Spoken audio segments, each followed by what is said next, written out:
Buonasera signoria e salute. Principale, ancora un mezzo litro.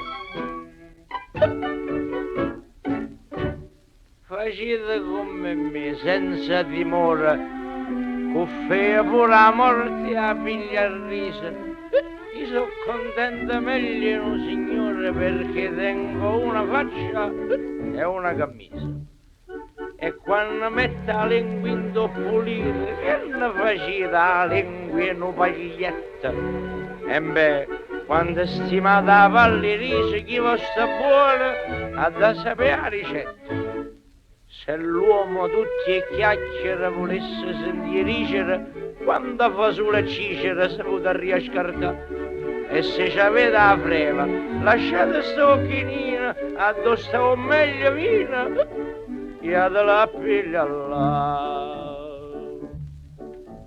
C'è Stefano scarpare poveriello, e piangeva sempre là, pure tra padruce.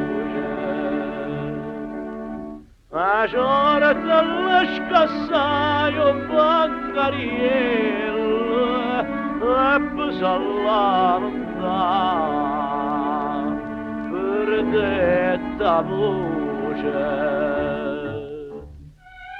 Avete capito? Il povero ciabattino non sapeva quel proverbio che dice chi troppo vuole nulla stringe.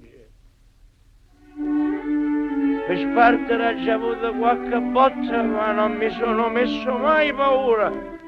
Una volta in un incendio a fuori grotta salvai a rindo fuoco una creatura. Quando io sono morto, annai sa sagrava, nessuno chiagna neanche per un momento.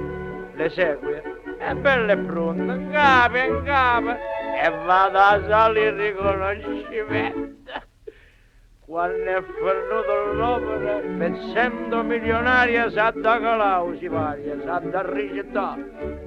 Perché sto servo vostro da donne e quagliarelle, uccista in da cassella, non so fa mai mancare. E quando libro mio sarà perduto, nessuno scriverà. Si è bello o brutto, ma prima di darmi l'ultimo saluto, ne voglio una tulitra e che l'asciutta.